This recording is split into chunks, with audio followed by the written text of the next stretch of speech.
There's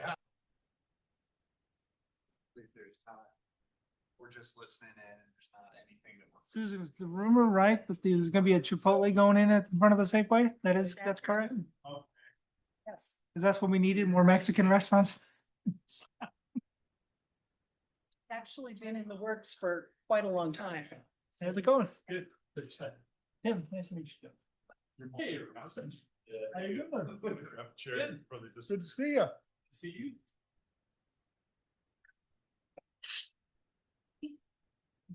Tim, how you doing? Good. Sign in for public comment? I have no idea. You don't have a sign up list, but they will ask you to state your name and address for the record. Hey. Prove me wrong. The Bob? Children? That depends. If I go into Dominique's sandwich shop downtown, my name's Bill. I just know you that well. Yeah. Dominique's still around? It's re-around. They closed and they reopened. One of the people that was the sandwich maker bought it out. Oh, awesome. The Dominique kind of just kept it the same. That was crazy. It's much the same. Mostly the same people. They did. Susan, where's that meeting tomorrow night? What time For the is it? city council, yeah. 6. Good. Hey, Tim, how's your brother doing? What's that? How is your brother doing and what's he doing? He's doing all right. He's just retired and just causing trouble. You're retired and causing trouble as well? I'm sort of retired. Yeah. You started a whole new business. Yeah. Well, how's the business going? The business is going good. Good. I haven't seen any marketing around, so it must be going good enough to where you don't care. I haven't done any marketing yet, just because I'm still working out all the bugs. Well, actually I did. The last 2 Eastern basketball games, they had a putting contest to win $500 credit to the place, and well, it could be I'm not your target audience, or I'm not your. You are. I can't fix. Let's just make that clear, right?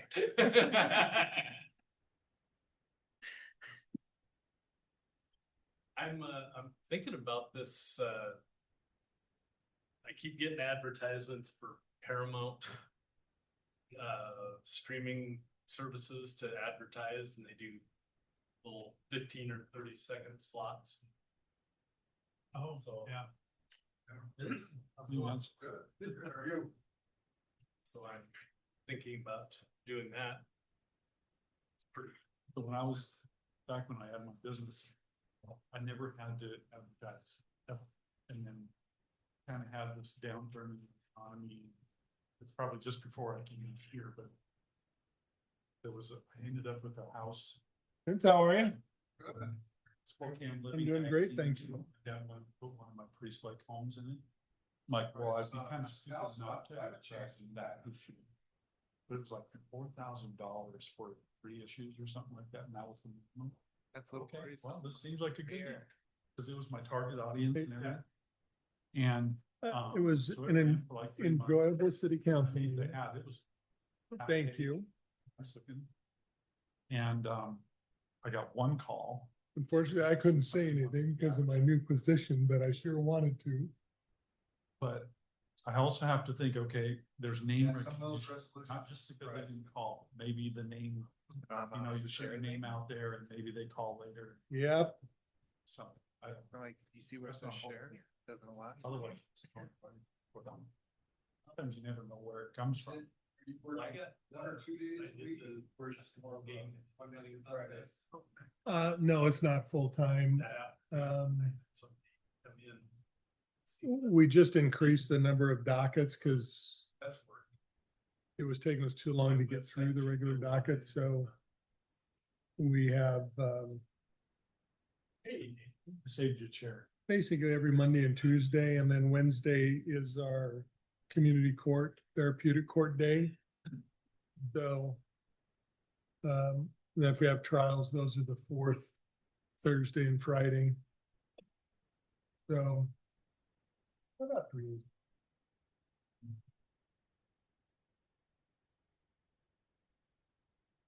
No, it's as much as I wanted to do, because I wasn't planning on doing, I was planning on being retired at the end of the year.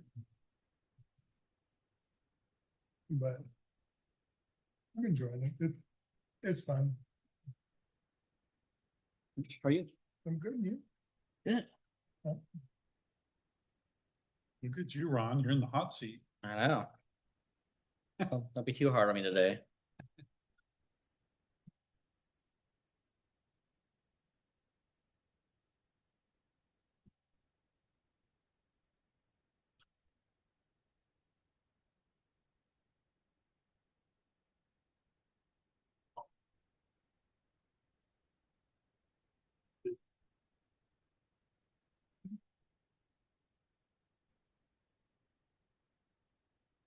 Oh, testimony? Thank you. Yep.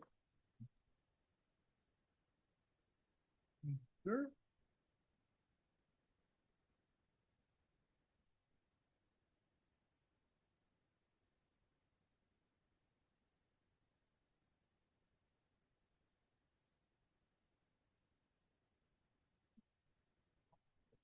I'll probably do.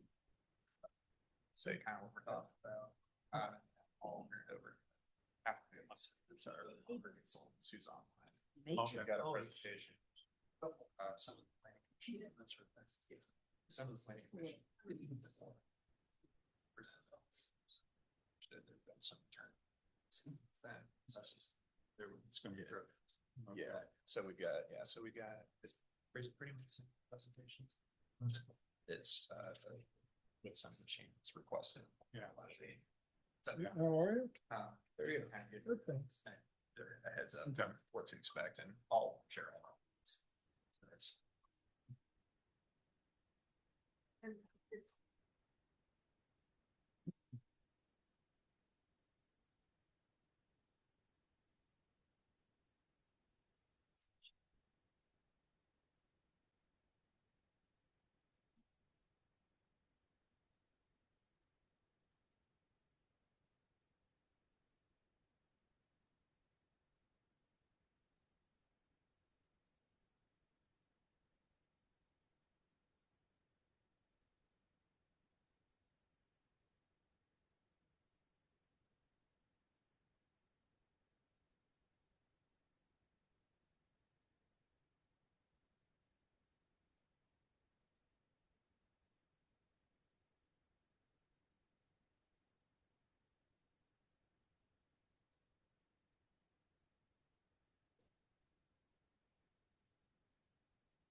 You guys ready?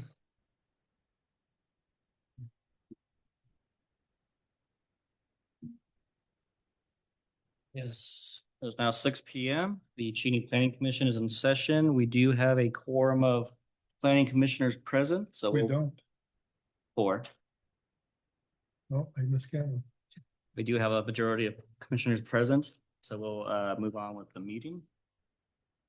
First topic of business will be citizen participation. I think we have at least one in the audience. Tim, you want to come up to the podium and we don't do a time limit, do we? It's up to you. You're the. Yeah, chair.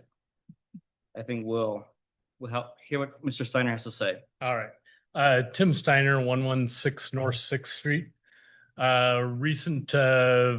Recently I started a new business in downtown, the Station Golf, and it's a business that requires parking because people aren't going to be pedestrians and carry golf clubs all around, although some of the college students that live nearby have. But I gave you a copy of some pictures here. This is all highly engineered on my part. But I've heard a lot over the last few years, several years, that people are talking about closing College Avenue and making it a pedestrian mall. There's already 36 and a half feet of sidewalk that goes mostly unused, except for the Barrel House and the Legion have their little patio areas. I don't know that there's been any problems with the Legion or anybody when they want to have a beer garden at Mayfest or at the rodeo or anything about closing that street down for that period of time. But it doesn't seem to me that a 365-day situation needs to fix a 3 or 4 day problem that some people may see. There are 18 businesses in the 400 block of First Street on the two sides, and there are 14 parking spaces. I don't think even the apartment regulations for parking are anywhere near that. I mean, there is a shortage of parking, and there's a lot of business owners that park directly in front of their place and take up even more parking. I make a conscious effort to try to get across the street, except for today. It's Monday, and Cheney's closed on Mondays, it seems. So, cities like Walla Walla and Dayton have created diagonal parking in a lot of their places and have increased parking greatly, and which increases traffic to these businesses. There's some businesses that may have even not decided to come into downtown because there isn't enough parking for them to thrive and do their business. I know that some of the property owners, not tenants, but property owners, haven't even been talked to about this situation. And if people are talking to the businesses that are currently there, businesses come and go. My business, I hope, will flourish for years, but it could be out of business in a year. So I shouldn't be making decisions on whether Cheney should or shouldn't have more parking or less parking, a pedestrian mall or whatever, because that may suit the businesses that are currently there, but in the next generation of businesses may need that parking. And I think that most everybody here probably drove down to this meeting. So Cheney is a driving community. My customers come from about a 20-mile radius. I have people coming from Eagle Ridge to golf in my simulator and such. If you look at the drawings I did, at best on College Avenue right now, 6 cars can park at best, and that's if they park perfectly. But there are no lines on the streets or anything currently, and so most of the time there's room for about 4 people to park. If one of that side of the brick was to be taken away, that could allow for about, I think I figured at one point it's 12 or 14 spaces. So it over doubles the current capacity. Anyway, I just wanted to, I've heard this talked about a number of times in different places about closing that down and making it a pedestrian mall. And I just think that that's kind of a limiting factor to our, if we are trying to generate business and everything in the downtown area. And I thought this would be a good place to start. Okay. Thank you. Any questions? I kind of more of a question for staff, just based on Susan comment. Is there anything that's in the works for closing college during the end of pedestrian? There's been just some studies going on, just brainstorming more than anything at this point. Then I guess, second would just be a comment. I know we have design standards that are in the CMC regarding that parking. I mean, it is remarkable how much space it takes, but you know, in order to have enough space behind it and vehicles and everything, and it probably would be a neat thing if maybe staff would be able to take a number ahead. Well, I used to be able to do that. So scale it out and actually draw what that look like and see if that's feasible. I mean, obviously from the drawings, it would require taking out some of the trees that are on the, I would call it the east side of college. But the trees on the east and the west side of college need to be taken out and replanted with smaller trees because they're already overgrowing the buildings and plugging drains with leaves and such. And and they're outgrowing the brick. They're heaving the bricks up in the walkways and everything as it is. Any questions or comments? Thank you, Tim. Thank you. Anyone else here for citizen participation? Audience or online? Not seen any. We'll move on to approval of last month's minutes. The chair will entertain a motion. I move to approve the minutes of the February 9th, 2025 regular meeting. We have a motion. Do we have a second? Second. We have a second. All in favor, say aye. Aye. Aye. Motion passes. We'll move on to topic 4, discussion item, climate change and resiliency goals and policies. Someone from the county. Hello, members of Cheney Planning Commission. My name is Graham Zickafoos. I'm a associate planner with Spokane County Planning. And I'm here to just kind of give a brief introduction on the discussion for tonight. So as Mr. Valencia said, we'll be talking about the Cheney's climate change and resiliency element of its comprehensive plan. This is a part of the 2026 periodic update of the comprehensive plan. And it is an element that was newly required for this periodic periodic update. So the Department of Commerce issued a grant for jurisdictions to implement to get this new element in the comprehensive plans of all the different jurisdictions in the state of Washington. Cheney joined with Spokane on a grant along with several other communities in Spokane County. Spokane County and our consulting team with Cascadia Consulting has been working on the draft language for Cheney's climate change and resiliency element. This is something that we have brought before you before for your review and discussion. And we brought this back before you in November. Some of the changes that were requested at that time are reflected in this draft. And our member of our consulting team, Catherine Allison, will be joining us online to run through just basically a presentation of what is in the current draft. And that will be followed by a discussion with all of you about whether you believe this reflects the concerns of the city of Cheney. So with that, I will turn it over to Catherine and we'll run through the presentation that's on the screens. Awesome. Thanks, Graham, and good evening, everyone. Want to confirm that everyone can hear me okay in the room? We can. I can hear you. Great. My next question, I just want to confirm how much time we have for this.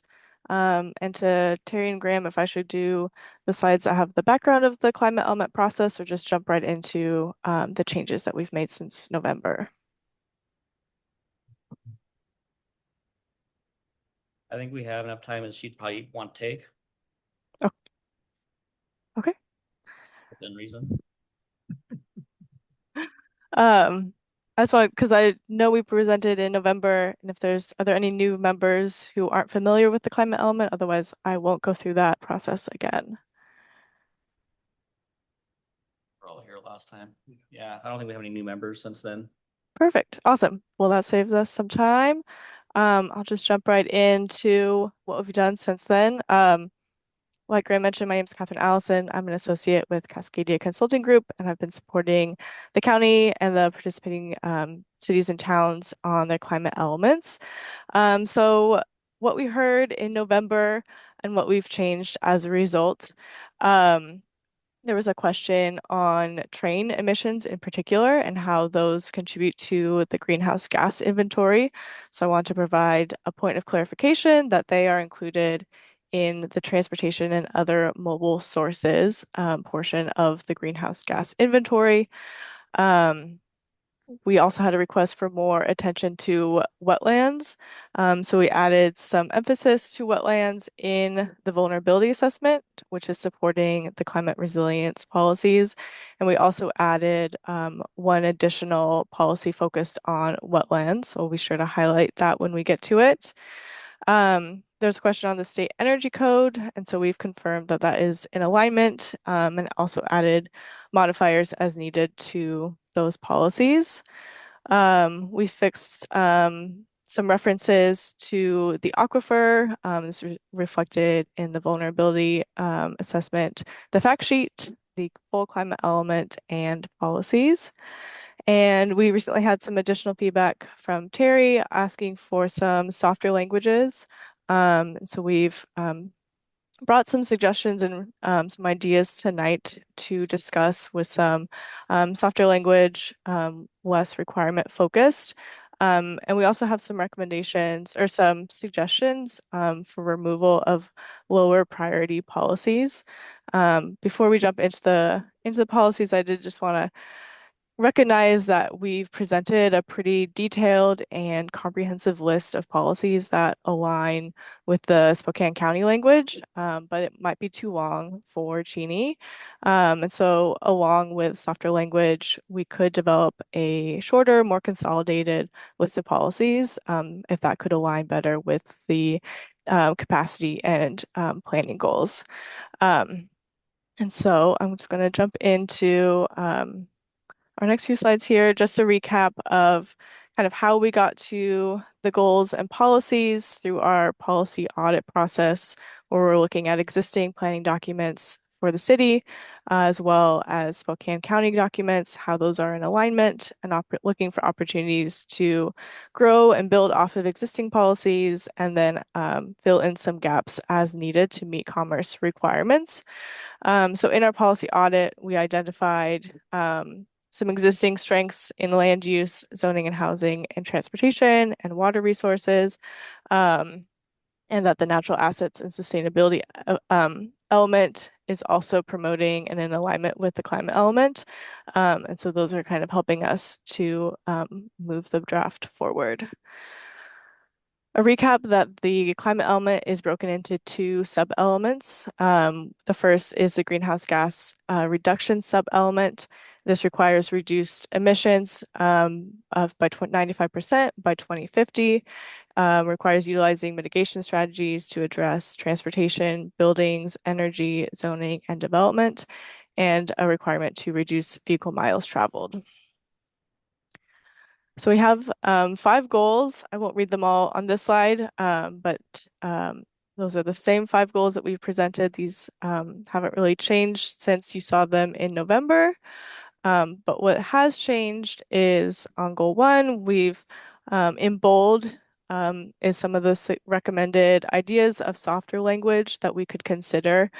So for example, on policy 1.1, original language was to develop and maintain a connected network of greenways, bike paths, and lanes linking housing, schools, and businesses. Alternative language could be consider develop and maintaining a connected network. Similarly, adding strive to partner with local agencies to 1.2, looking to coordinate with SRTC in policy 1.3, as well as consider prioritizing instead of just prioritize. 1.4, I want to highlight we suggested consider opportunities to expand electric vehicles. And also at the end of that policy, we already had language of where is feasible. So that provides another option of softer language that I want to highlight that was already in that policy. Catherine, this is Yes. Harry. Can I kind of give a backstory to the commission on what I was asking for? Yeah, absolutely. Yeah, so to give an update, I was reading through the climate element and it was as we started developing the goals, or it appeared to be, there was a lot of very specific action words that I thought would be wise to keep them a little softer. And the ones that we were absolutely required to do, say we're required to it, or we're going to do this. These are action ones. We know we have to do these.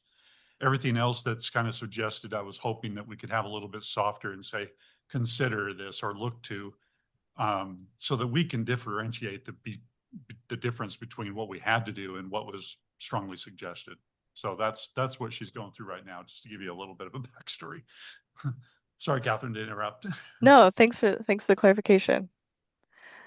I also want to highlight on this slide, we have the idea that we could remove entirely policy 1.7. It's pretty similar, particularly to 1.3. So again, these are just some ideas of ways that we could kind of both soften and reduce the overall number of policies. And I'm happy to kind of go through this for each of our 10 goals. And we can kind of talk about each goal as we go, or if you want to see everything at once and then come back to it. But like Terry mentioned, it's kind of a similar across the board softening of language where it's not going to affect too significantly the requirements of the element. Any questions for goal 1? Comments? All right. We'll say anything that shortens it, I think is always a good idea, just in general from the standpoint of quoted documents have a tendency to create confusion. So I like. Could you use your microphone? It's a little hard to hear. Is that better? Not really. No. The other one. Is it not on? Is this better? Turn it on, I'll just turn my volume up. It's okay. up on top. Is this better? Oh, that's so much better. Thank you. Okay. I just had that general comment that I agree with deleting 1.7 from the standpoint of if duplication is just going to make the document more difficult for future people to understand. So. Perfect. Thank you for that feedback. Next goal, please. All right. So goal 2 is addressing building energy efficiency and reducing emissions as a result. So some ideas to soften some of this language. Instead of facilitate, we could say strive to support the facilitation of the diversification of the electricity supply, explore establishing incentives for homeowners and developers, seek to promote energy and water efficiency upgrades, encourage new building and retrofit projects, and support energy efficiency programs.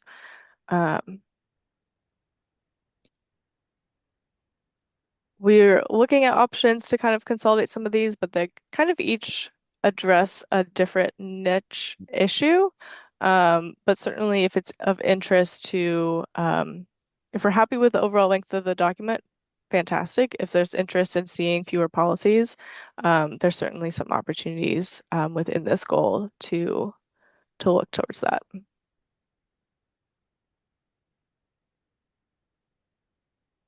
Now, one of the questions I had on this goal, and I see that you already kind of looked at softening the language on 2.4, 2.4.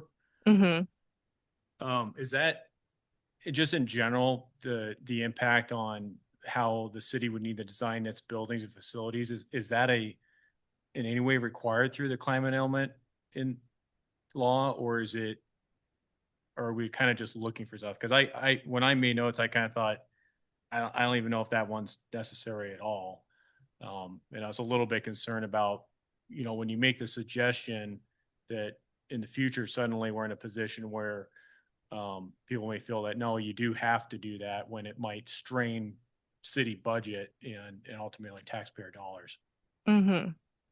Oh, that's a good question. It's a requirement to look for opportunities generally throughout the city to improve building efficiency. It's not specifically for government buildings. We often write the policy focused on the building or as at the government level because you might have the most control over that, have like the lowest barrier to make that change versus having to influence developers or homeowners or whoever.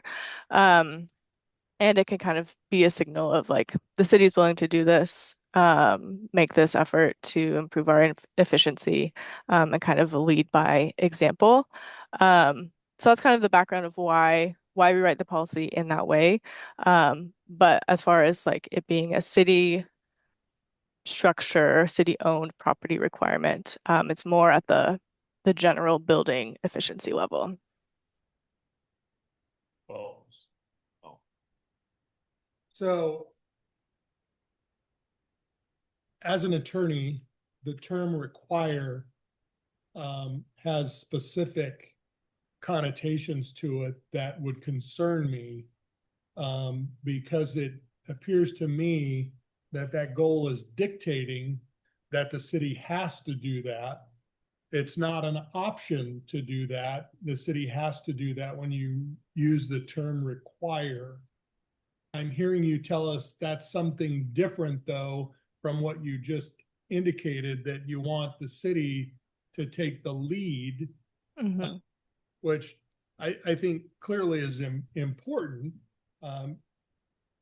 because our taxpayers, if the city's not going to do it, our taxpayers are not going to want to do it either because they're not going to want to shoulder the expense for that. And so using the term require has a specific connotation to it that I would be concerned about. Can we put in there, as we have so many other times, promote versus require? so I think that, Rick, I think that's part what she's showing up here on the screen. I'm looking at it. The document that you have here probably doesn't No, reflect same thing. the proposed changes. It's the exact same thing. Well, Which this- policy are you looking at? 2.4. I'm looking at 2.4. It says require new city building. Yeah, so what we made just since you all received that packet. So this is new, what I'm showing on the screen. It is a little bit different, so that's why I've tried to bold the changes, because we did change it from require to encourage. Yeah, It's the too one that they're small. showing is just a little bit different. That doesn't help me if I can't read it. Okay, so it doesn't matter whether it's up there if I can't read it. So if I'm going to make decisions here, I got to have the most current information that I can actually read, because I'm sorry, I looked at both of them and I can't read either one of them. Now that you point that out, I can see that that looks like encourage, so I can understand that.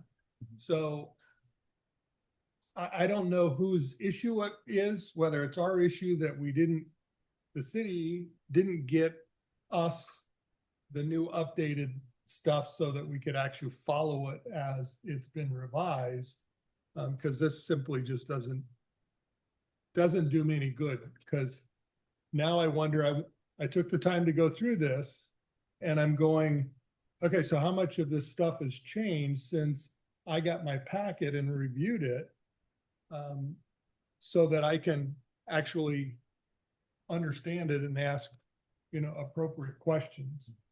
So that's my concern. I'm sorry that it's not big enough that my old 68-year-old eyes can't see that far.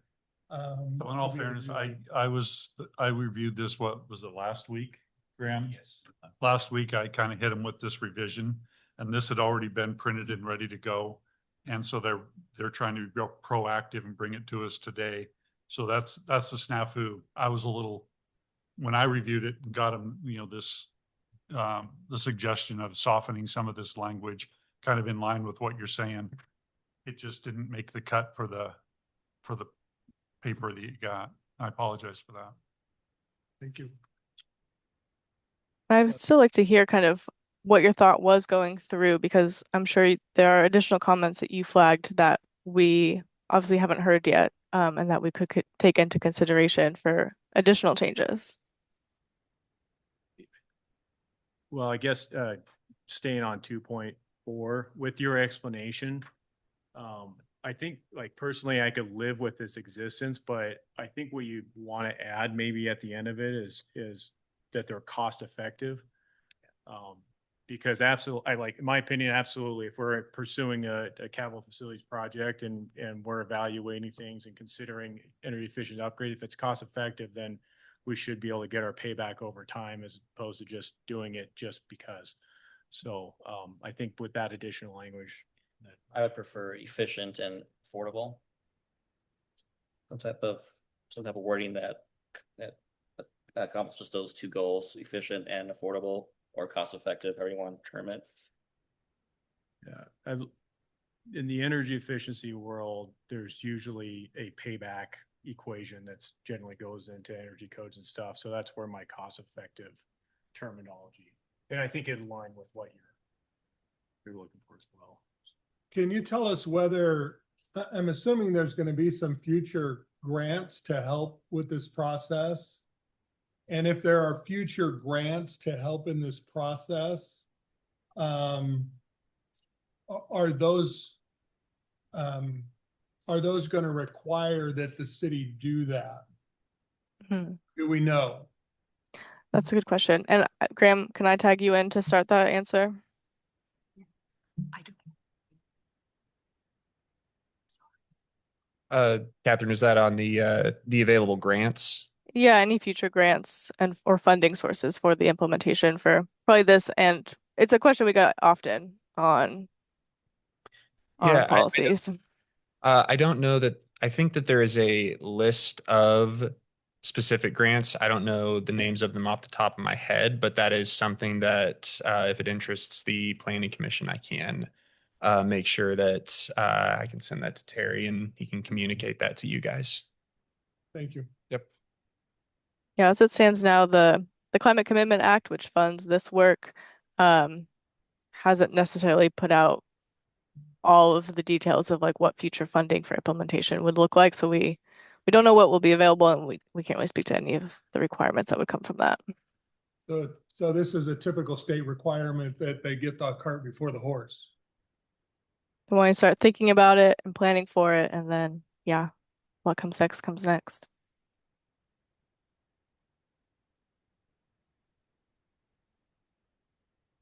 Any other comments or concerns with goal 2 or its policies? Yeah, well, I've just got more questions. So on 2.2, at the tail end, at first two, it says without increasing housing costs for renters and homeowners. Can you elaborate on what exactly that mean? Because I don't know if that's necessarily related to this. And I found that kind of reoccurring in some of the other elements where we start talking about affordable housing, and which I understand we have to address, but I don't know if it's really necessarily built into the climate element. Mm-hmm. Yeah, the goal with that policy is to low-income households are often more burdened by higher costs in general. They might live in less efficient homes and so have higher, heating and cooling costs associated. So the goal would be to start off with energy efficiency housing, and more of it, but also recognizing that that can come with just higher building costs in general. So finding a way to balance the cost so that low-income people are still able to rent or own a house that is energy efficient. So they're not still kind of burdened by high energy costs because they can't afford the upgrades themselves. So, I mean, it's just hard because there's costs. Like it's just, if there's a homeowner developer that's priority energy efficiency, there's costs involved, and that cost needs to be paid for somehow. So in order to establish incentives, I mean, is that suggesting somehow the city is finding ways to reduce the cost on developers in order to achieve the energy efficiencies. So that they Yeah, don't- that's part of it. And some of the things like a grant from city or the county, the state could be one avenue to support that policy.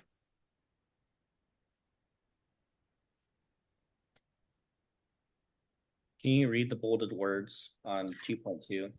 2.2 says explore establishing, instead of just establish. Thank you. Certainly helps a lot. I'm glad I'm not the only one that can't read it. I thought it was just because I was old. No. If there's nothing else for goal 2, we'll move on to goal 3, please. All right. Maybe you can start with reading the changes that were made from our copy. Perfect.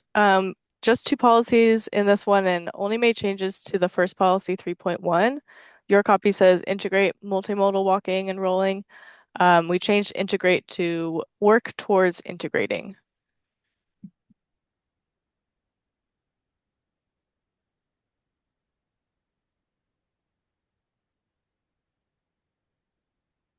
Can you tell me what rolling transportation is? Like bikes, scooters, wheelchairs, things with wheels, but not a car.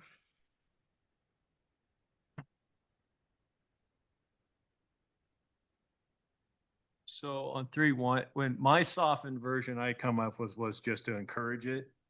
Because when I read that goal, my concern was that basically if there was new development, that somehow the city was going to get put on the hook to providing that multimodal transportation, as opposed to it just being put into development standards.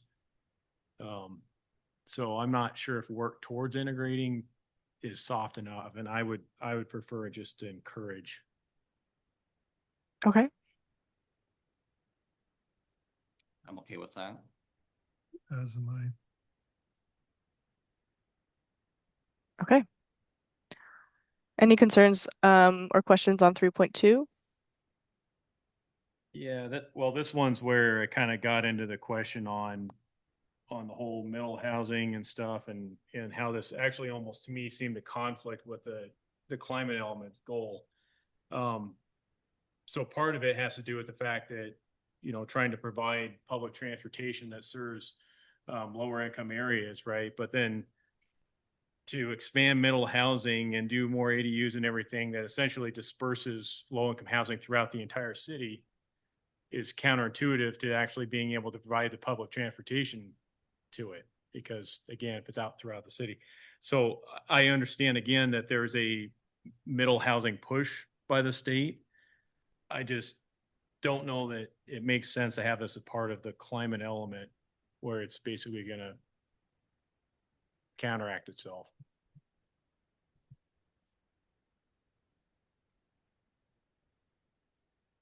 Okay. So by having more public transportation, the read is that that's kind of contrary to the climate element. Oh, the second bullet point where it's expanding development types to allow more middle housing, Yeah. to me conflicts with the concept of being able to provide public transportation to more centralized locations that have the lower income housing. They kind of, you can't really achieve both, I guess. Mm-hmm. So to me, if we're focused on the climate element, that's probably most likely achievable through the public transportation that can serve certain areas, not the city as a whole. So, that second bullet point, in my opinion, I would delete entirely if that's permittable. And then, on the first bullet point, instead of encouraging higher density developments, I was just going to say to allow, because I think ultimately we will be looking at amendments to the zoning code to just allow for higher developments. And then at the end of the day, it's going to be a matter of them, whether or not developer chooses to do it. So. Graham, did you want to say something? Yeah, just apologies for the interruption. Just to kind of paint a picture for how it is possible to kind of reconcile those two goals of achieving more middle housing and having more multimodal. A lot of times, cities, towns will prioritize that housing in certain areas that are more accessible to transportation. So along those corridors and things like that. So it's not necessarily that the middle housing has to go everywhere. It can, but there are ways to reconcile it. That's just the only thing that I would add. But I also understand your concern. Yeah, it's just because the bullet point's written as a broad, as if it goes everywhere. And so maybe those could go aligned and better if it was actually focusing. Jerry, to can you- locations to be served. Sorry. Go ahead. Can you tell us just briefly in our city where we would be able to, expand the areas of middle housing? Where are those lots available? Are they on bus routes or not on bus routes? The ones that are being proposed as middle housing. Yes. And it is a fairly loose proposal. It's not required by the state at this time. We're just trying to look way to the future. I believe, if I remember the map from Nexus, the area up by the middle school or the high school on the other side of 6th is a neighborhood, and it's along buses. I'm trying to remember, Travis, let me know too. And then out along Salnave a little bit more. I mean, they are long buses primarily. And I think that was part of their goal, is to make sure that those areas were fed well by public transportation. I can dig up that map and get it to you another day. Well, Get it to all of you. I'm just remembering a meeting we had. I don't remember when it was, when Todd Abelman went kind of through, here's what we have available within the city, as far as lots that would be able to, where we could build duplexes, triplexes, all of that. And they were very limited. And if I remember right, none of them were on bus routes. Not one single lot was on a bus route that we have here in Cheney. Okay. And so that's what I'm trying to ask is, we've got this expand the development, but do we really have, those available? When you talk about 6th, I'm just looking at where on 6th are you talking about? Because the only thing I know that's open, belongs to the Cheney Care Center, that's right along 6th. We already know what they're doing on the backside of that 6th by putting in those duplexes there. And we certainly know that, those lots, that are being done by Hayden Homes, they're clearly going to be higher end homes that, middle income housing people aren't going to be able to afford those at all. And so if we're looking forward, it would be nice to know what do we have available within the city, and what may we need to change as far as zoning and all of that to be able to bring, lots out and available to be able to develop those that are, on bus routes. Because I think, people will use, especially students, and, people, especially now that gas is over $4 a gallon. We're probably going to see more people using public transportation. And so how do we do it? How easy do we make that for them? Will they walk a block? Probably. But it would be nice to know how many of those lots are available around the city, and where they're specifically located, to see if, bringing in the middle income housing. And I have absolutely no problem with, diversifying and making, Cheney livable for, anybody that wants to be able to be here. this is a great community and, I think people want to come here.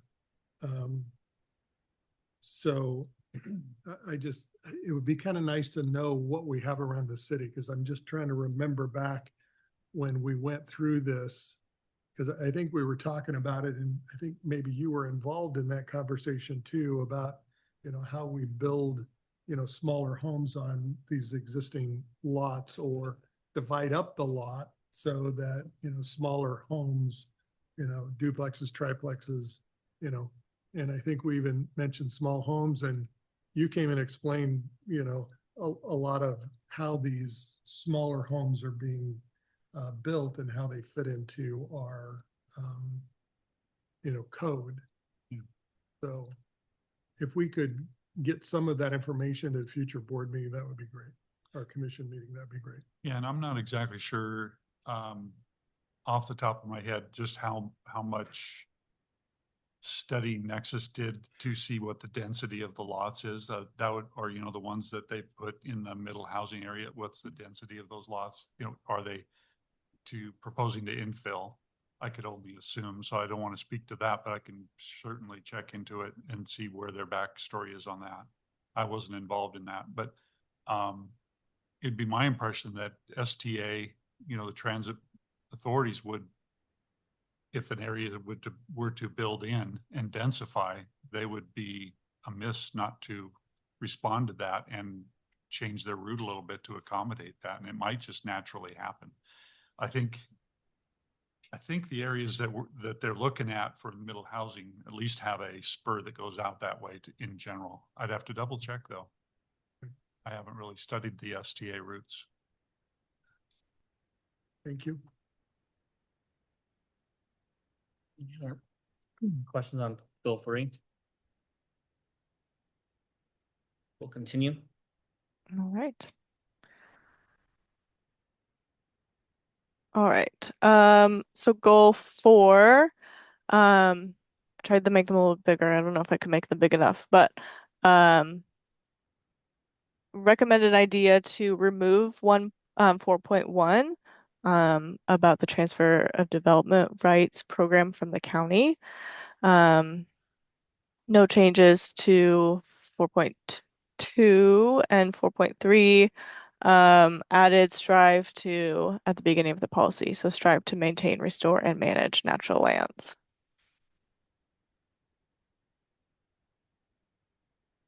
So I have a question, and I've lived in this community a long time. Yeah. I don't know what, as far as farmers, I'm not sure what's available for them to decrease, those emissions. Because as far as I know, there's no combines that run on electricity or batteries. And so when we say encourage land managers, farmers, and property owners to lower greenhouse gas emissions and enhance carbon sequestration, I'm not sure what that means. I'm not sure how we accomplish that. What's the idea here of being able to accomplish that? Yeah, there's a few different techniques. They kind of go hand in hand with carbon sequestration, and they involve more natural, I guess, farming techniques. So it's kind of moving away from a petroleum-based fertilizer, because that's going to be a source of emissions. So cutting out that petroleum-based fertilizer would reduce emissions. Doing different tilling methods, crop rotation that enhance the soil's ground and the microbiome beneath it, would sequester carbon. So that's one way that we were reducing emissions. And if the soil is healthier, you need less fertilizer to grow the same amount of crops. And so it's kind of a win-win from that perspective. But as far as you're right, like the big farm equipment, there's not as much available in electric. There are, some smaller pieces of equipment, but the big ones that we're looking at are more those land management practices of improving the soil's nutrition and its natural ability to sequester carbon. Thank you.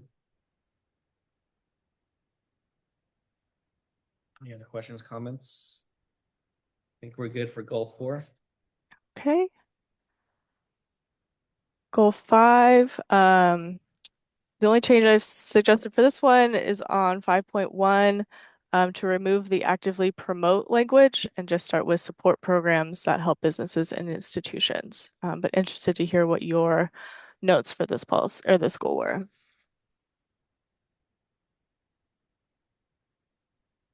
I like removing the actively promote because I don't know what that means. I don't know what we would do.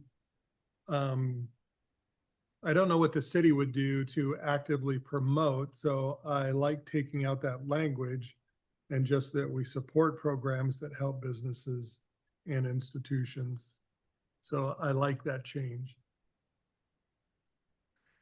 Okay. Just very minor things on 5.2. Sure.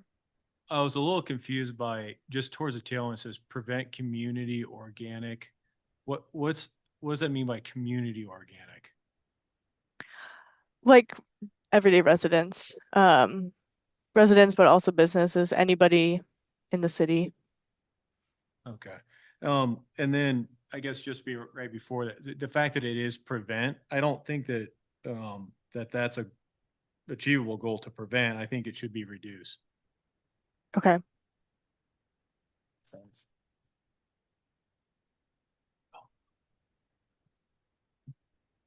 All good suggestions.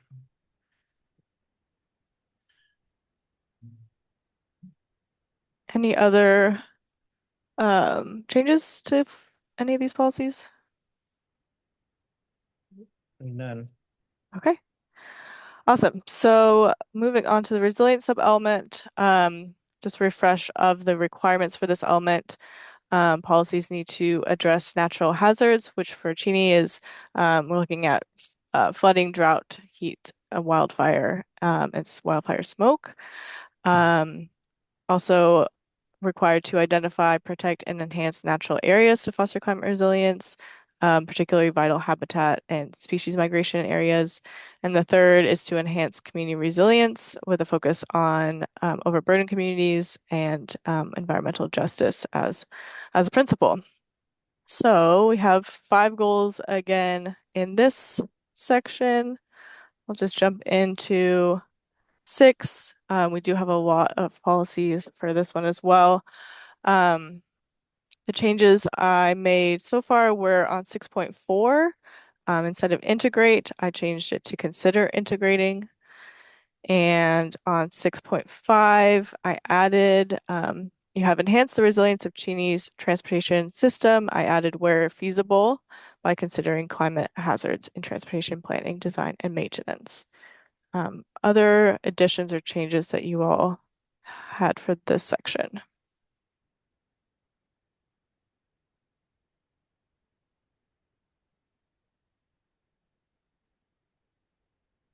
So I'm looking at the first bullet point in 6.5. Mm-hmm. Says address road degradation in highly paved and heat exposed areas by using shade and other cooling strategies and recycled materials as feasible. Can you explain to me what some of those would be? I can see the shade thing. At least in my mind, I just see trees, to reduce the heat, but I don't know that there are other things that might go into that strategy. Trees are definitely the biggest one, but any type of vegetation, or artificial shade coverings,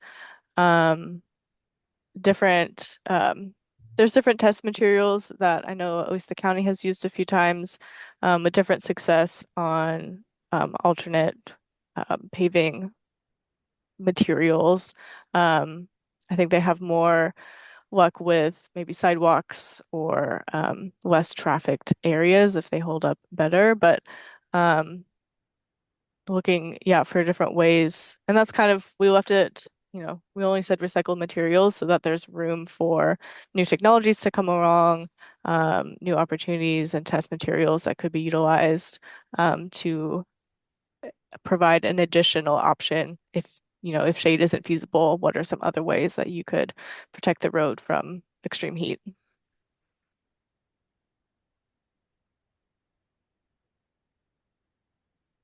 Thank you. I had comments on 6.1. Okay. I guess just to start, so we've got kind of a charging action of saying to update. I think that we should be evaluating our building and development standards, but not necessarily committing to updating them. The big thing also as this goes on, and I don't think he probably doesn't hurt, but when it's calling out WUI building standards, for example, again, that's tying it into saying that there's something definitively is going to happen. The reality is anything regarding wildland urban interface building codes are currently completely up in the air on the state level, where they're tossed out prior maps, they're making new maps, and very likely based on legislation that's been proposed and just has died due to missing deadlines, they're probably going to greatly revise what's currently hard written in the RCW to basically get things back in the state building code cancel hands. So I'm cautious about anything that's specifically calling out certain wildland urban interface codes or standards. So again, that calling as an example, not the end of the world, but I still don't see it as necessary to delete that. Under the bullet point, first one, kind of same thing. There's this reference to FireWise, and I believe that is a specific program that's maybe tied to NFPA and maybe fire departments like it, but to be cautious about trying to basically almost accidentally adopt a standard. I don't think we should be using any specific names inside of our comprehensive plan. So I think that could be rewritten in a way that says incorporating resilient development standards, and then such as fire resistant materials, defensible space. I think that laundry list at the end is probably appropriate. And that kind of ties also in the bullet point too, where it says at the tail it says and wildfire. I would probably strike and wildfire, just based on how that's written. Because I think that it reads like maybe implies more conserving water through like xeriscaping or landscaping practices. So I think it just kind of gets a little bit confusing when it ties in wildfire. Sorry. And the third bullet point, we don't have any shorelines. So just striking and shorelines from the tail end of that. And the fourth bullet point, it's going on to kind of suggest that air conditioning is a requirement. And, certainly the building codes haven't gone there. And I don't think that's something that at a local level would be able to amend anyways. But I think, saying encourage air conditioning is a way that sure we can support the fact that it's a good idea to have air conditioning if you're going to survive these heat spills that we can have. Okay. So change that last integrate to more of an encourage cooling measures. That would work as well if you did it right at the beginning. Yeah. Okay.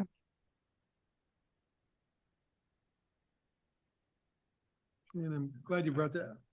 I'm just wondering, how does air conditioning help to reduce extreme heat on the outside? And again, this is just my lack of knowledge. It's not being critical, it's trying to understand. Like outside of the buildings? Yeah, how does that, I mean, we're talking about all this, in the context of, integrate cooling measures such as shaded pathways, reflective or permeable surfaces where applicable, and air conditioning to reduce extreme heat and wildfire smoke risks. Mm-hmm.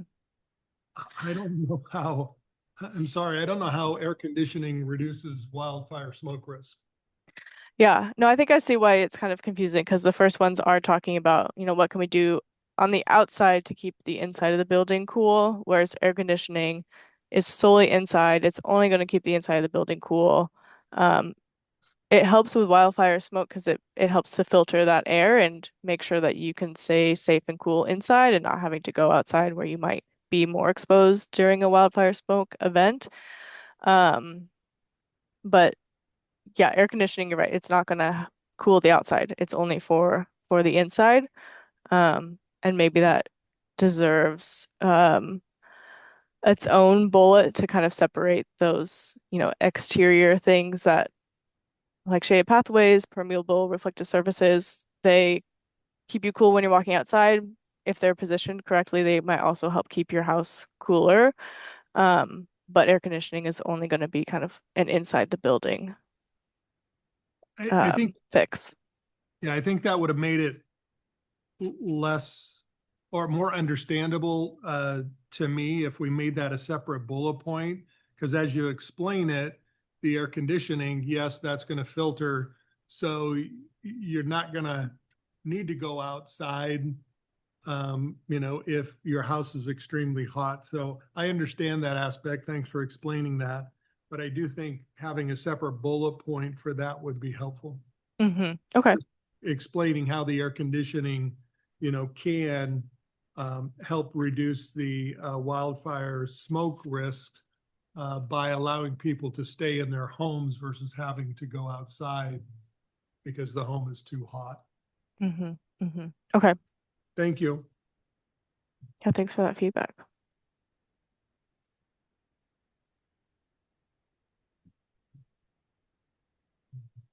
Are there any other changes to any of the other policies in goal 6?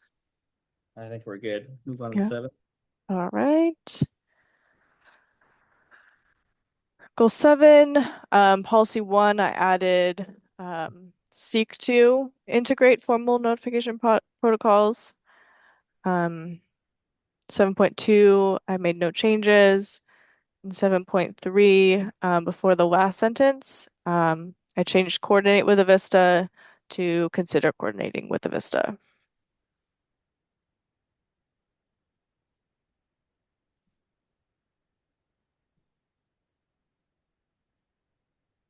So on 7.3, I believe it probably primarily fall under rebate programs like what the city of Cheney currently implements through the light department. And with that, Vista kind of lives in a completely different world. So I'm not sure that Vista is really necessarily the other public utility that Cheney would be coordinating with. So I would suggest deleting with a Vista and because coordinate with other partners kind of takes care of it without suggesting it's any specific entity that may not be applicable. Okay. Sounds good. Any other comments, questions on 7? Move on to 8, please. All right, for 8, policy 8.1, I added attempt to establish collaboration between producers, processors. 8.2 added evaluate options to provide financial, regulatory, and technical assistance. And in 8.3, about midway through, where it says preserve existing tree cover in new development, I just added strive to preserve before that language. What are your questions and comments on these policies?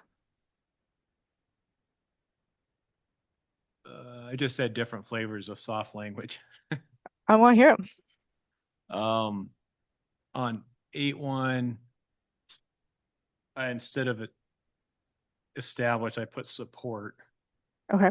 Because I think generally probably that type of collaboration between those types of entities would be something that Cheney itself wouldn't be in the middle of. But if there is opportunities to support it, then that might be the role that it fits into.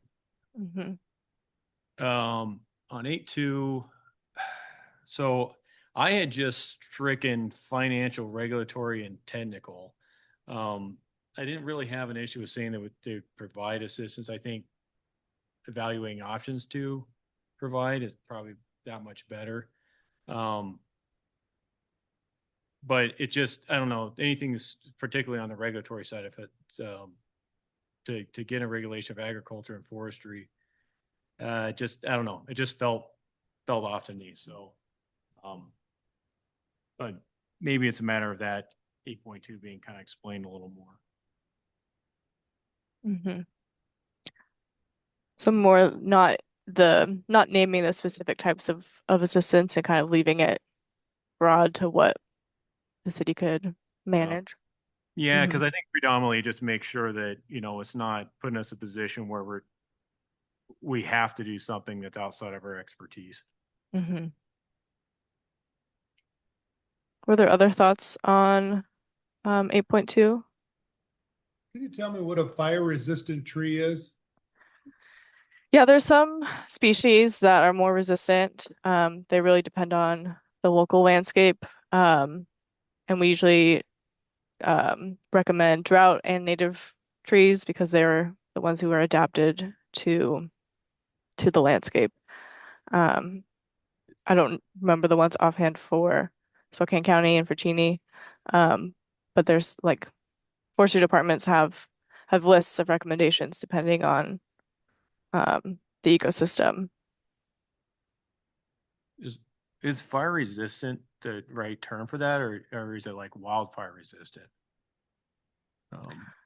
I guess it could go either way, since we are talking about wildfire risk. And I asked that question because fire resistant is a technical terminology that gets utilized in wildland interface codes, and to try to apply the way that term's used there to trees would be probably problematic. So I'm just curious if that's really the common terminology used when you're discussing trees. So do we have fire resistant trees that naturally grow in our area? Yeah, I'm pretty sure there are.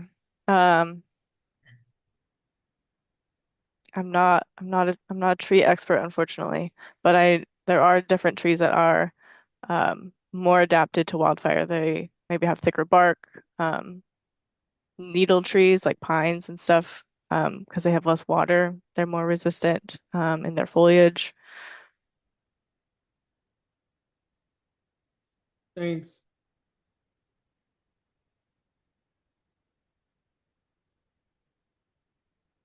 Anything else? Moving on to goal 9. All right. All right, goal 9. I did not make any recommendation changes to 9.1 or 9.2. On 9.3, added strive to protect the viability of the region's water resources. And then 9.4, which is a new policy that we added since November when we heard feedback on wanting more wetland focus. But I did also soften that protect and restore and changed it to consider protecting and restoring wetlands and corridors between wetlands. On 9.1, do we have any tribal property within our city limits?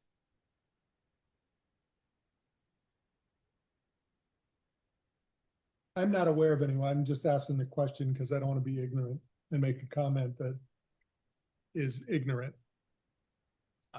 Well, So I'm wondering why do we have that in there if we don't have any tribal lands? Why are we trying to coordinate with the Spokane tribe?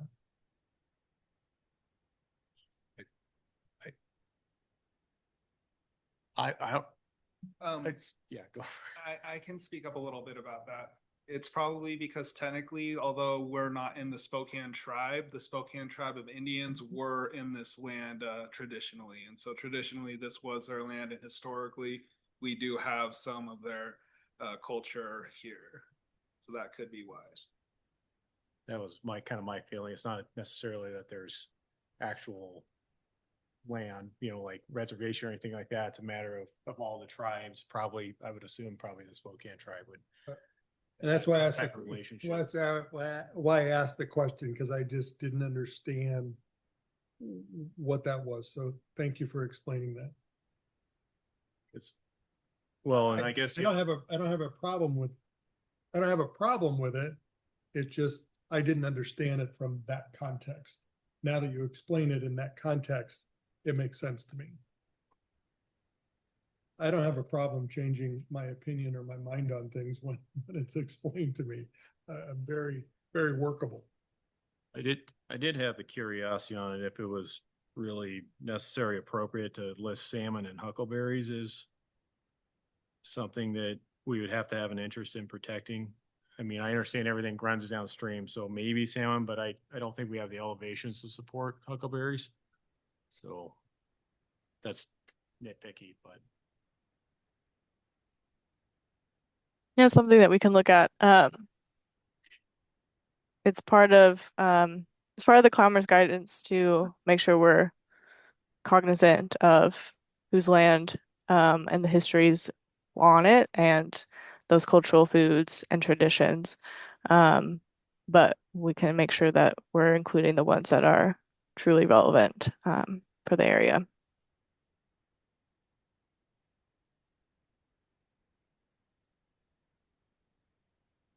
Is 9-1 a requirement or just something we'd like to do? One of the requirements is to have, to care and restore the natural areas, and to provide for vital habitat for safe species migration. So this is fitting a requirement.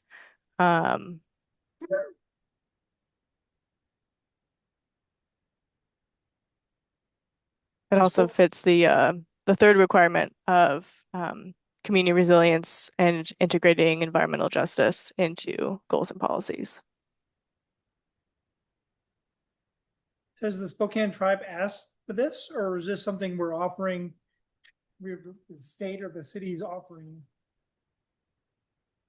Yeah, they were involved in and maybe Graham wants to speak to this as well. They were included in our county advisory committee for the climate element. And so they had the opportunity to weigh in on all of the policies, many of which we've adjusted for your climate element.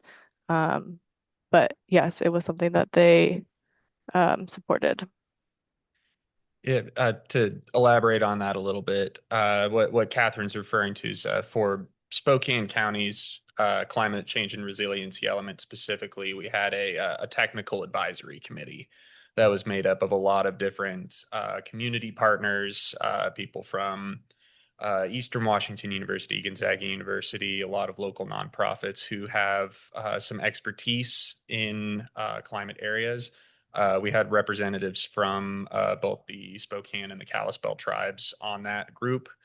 And while that was a technical advisory committee for the Spokane County plan specifically, there were a lot of, because, climate's not something that really knows specific boundaries, there are a lot of policies that are similar between the climate elements. And so in working on the technical advisory committee for Spokane counties, there's also some relevance there for Cheney's plan as well. So that's the bit that I would add for that.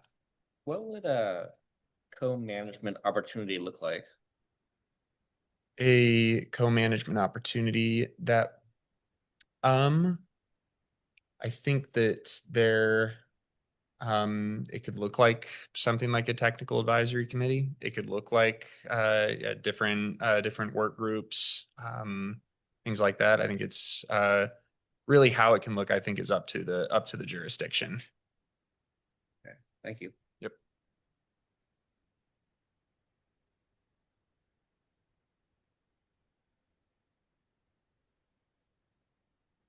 I'll say on that, I guess on that, I would wonder around towards the tail end of 9-1, if it's saying we're going to pursue those co-management opportunities. That's also very committal. So should we be explore them? I mean, because absolutely, I think if the request is made, that's something we should explore, but there might be things that through that process we find could be an issue, especially considering a lot of our natural areas are out where we have the wastewater treatment plant stuff. So without knowing exactly what that could look like, I wouldn't want to pull it from within. So. Floor. So doesn't collaborate actually mean that you're just going to, if you're asked to, that you're going to work together with them versus a requirement or a demand? I don't see anything in this language as far as the term collaborate. I think you want to encourage collaboration, especially under the context that we talked about 9.1 being implemented here. I don't see a problem with the term collaborate, because that just means you're going to sit down and talk about it.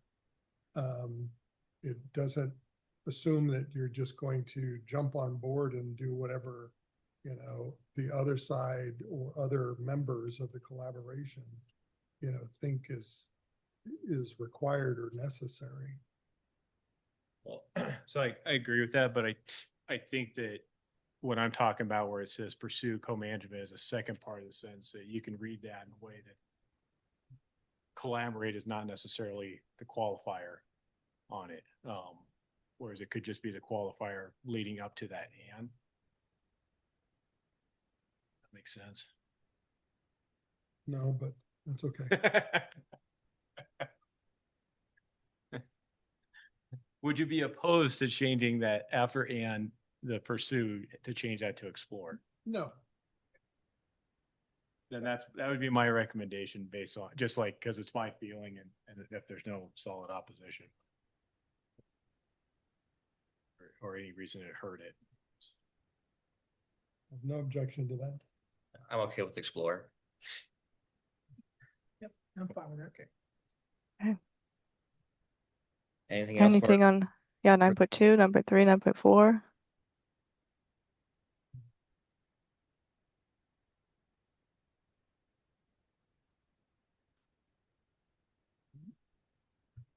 I'm good.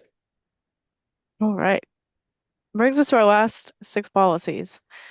For goal 10 on 10.1, I added strive to collaborate with regional partners. In 10.2, I added as feasible in the middle, so support training and capacity building programs as feasible for city staff, community volunteers. No changes to 10.3. Added support to 10.4, support programs and resources. And no changes to 10.5 or 10.6. What are your ideas?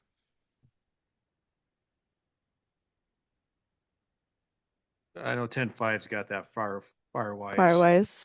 Yeah, and I Yeah. just that could be more generalized to just be wildfire risk assessments, non-capitalized. So should those types of programs change in the future or wildland urban interface codes are actually adopted, that we're not pinned into something else. So what's a firewise risk assessment? When I looked into it, it appears it's built off an NFPA standard, and that's something that maybe fire departments will go out and evaluate homes, and make suggestions on things that they should do. But it's not. See, the problem with stuff is if you're following something like that, and a part of that way that NFPA standard is written says, okay, well, it's the best practice is you're going to have like a non-combustible siting.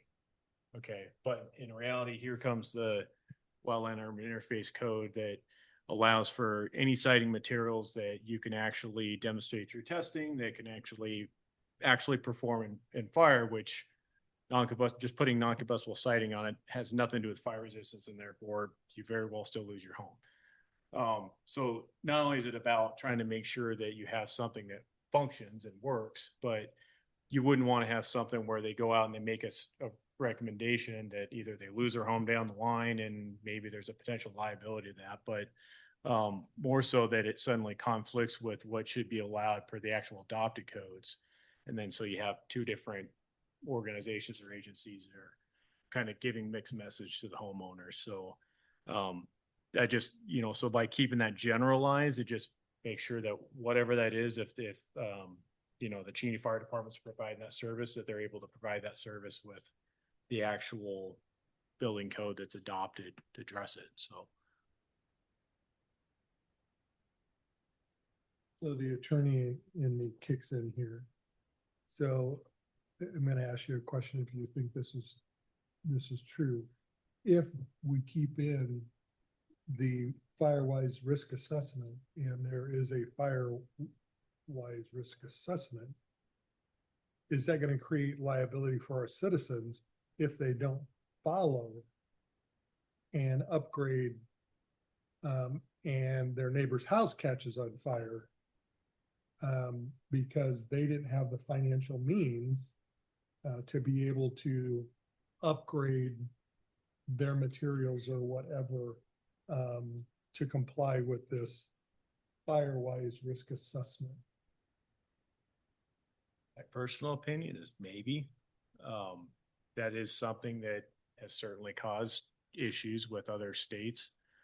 I know particularly in Oregon, when they backed away from adopting their mapping that established fire risk, they did so in part due to whether or not homeowners are going to be able to get insurance or what those premiums look like, because suddenly they had this black eye designation.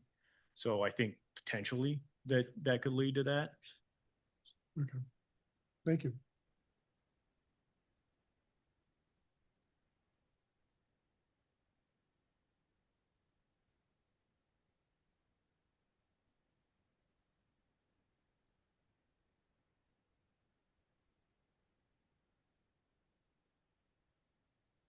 Any other questions or comments on these last policies?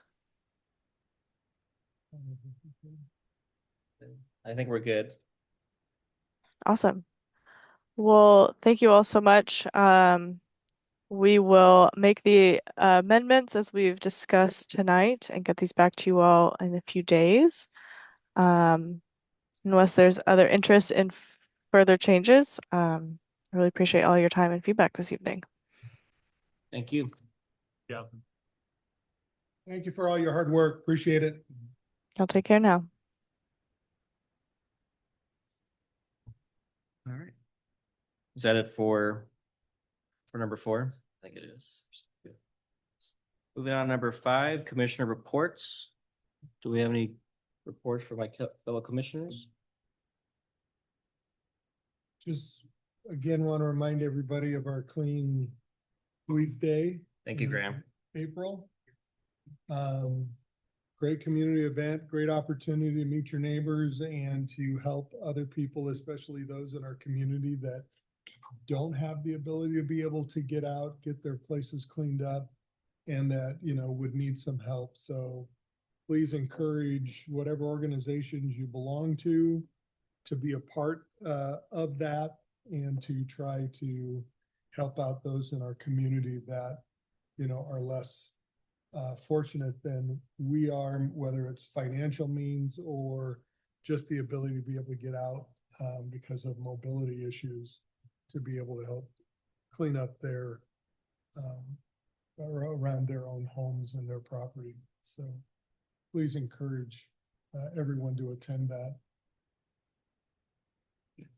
Thank you, Rick. Anything else? Any staff reports? Basically on my end, just continuing the day-to-day operations, trying to keep a head above water, kind of. We did send out an RFQ advertised today for to get the curb grant market study for the industrial park as well. And we wrapped that into we're hoping to find somebody that can help us with on-call planning services too, just to help out with those those questions that we need answered sometimes and like right away. So that went out today, and it'll end in a couple of weeks, and then we'll start evaluating those candidates. So that's exciting. That'll be very valuable help. So I would encourage that, when we get this report back from, with the climate element and all the changes, that we'll distribute it as appropriate and reconvene. There's a lot of words in there that seem strong to me.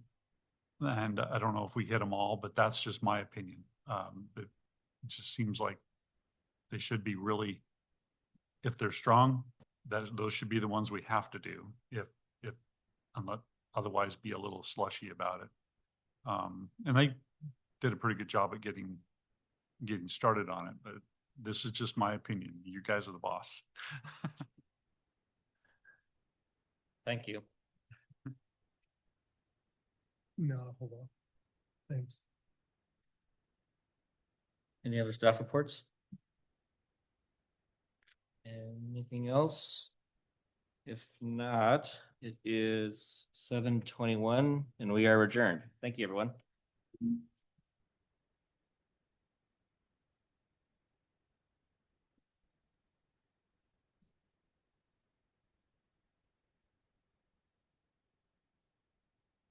Pardon? Yes. Yeah, that's my old. Yeah, he's my oldest. I have 4 kids, all 4 of them graduated from Cheney.